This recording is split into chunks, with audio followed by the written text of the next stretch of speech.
শারীরিক চাহিদা কিংবা অল্প সময়ের জন্য যদি তোমাকে ভালোবাসতাম, তবে আমি 300-400 টাকা দিয়ে পতিতালয়ে যেতে পারতাম। আমি অল্প টাকায় সুন্দর সুন্দর নারী পেতাম। কিন্তু আমি তোমার কাছে এসেছি ভালোবাসা খোঁজ করতে, তোমার কাছে এসেছি ভালোবাসার অন্বেষণকারী হয়ে। শারীরিক চাহিদা মেটানোর জন্য তোমাকে ভালোবাসলে তোমার জন্য রাত জেগে কান্নাকাটি করতাম না, নিজেকে আঘাত করতাম না, নিজেকে তোমার কাছে ছোট করতাম না, হ্যায় করতাম না, তোমার করা অবহেলায় অস্থির হয়ে যেতাম না, ছটফট করতাম না, তোমার এত এত যত্ন নিতাম না, সব সময় তোমার খোঁজ খবর নিতাম না। তোমার অফলাইনে থাকায় আমার মধ্যে কোনো রকম অস্থিরতা সৃষ্টি হতো না। যদি আমার মধ্যে শারীরিক চাহিদা থাকতো, তবে যে কোনো হোটেল কিংবা বোর্ডিংয়ে স্বল্প মূল্যে আমি শরীর পেয়ে যেতাম, যেমন চাই ঠিক তেমন।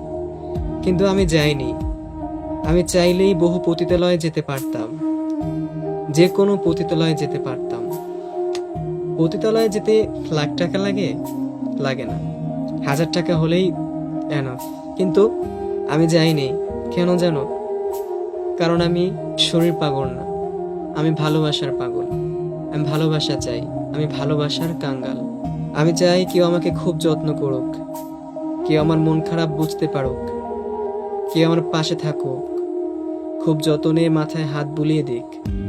আমার মন খারাপে তার মন খারাপ হোক। তোমার শরীর আছে বলেই আমি তোমাকে ভালোবাসি।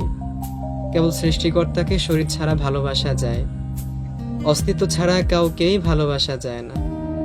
তোমার শরীর আছে এবং তোমার প্রত্যেকটা অঙ্গ প্রত্যঙ্গ আছে বলেই আমি তোমাকে ভালোবাসি। তবে শুধু তোমার মনকে না, তোমার শরীর এবং তোমার মন দুটোকে একত্র করে আমি তোমাকে ভালোবাসি। তুমি যদি বলো আমি তোমার শরীরের জন্য তোমাকে ভালোবাসি, তবে তোমার কথা 50% সত্য। আমি তোমার শরীরকেও ভালোবাসি, তোমার মনকেও ভালোবাসি। তুমি পুরুষ নও, পুরুষ হলে তোমাকে ভালোবাসতাম না।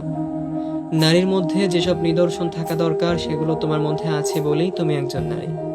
আর আমি একজন পুরুষ হিসেবে আমার জোড়াপ নারী কি আমি ভালোবাসবো? আমি তোমার কাছে সাপোর্ট চাই, ভালোবাসা চাই। মনে রেখো, শারীরিক চাহিদা মেটানোর জন্য ভালোবাসলে আমি পতিতালয়ে যেতাম, তোমার কাছে আসতাম না।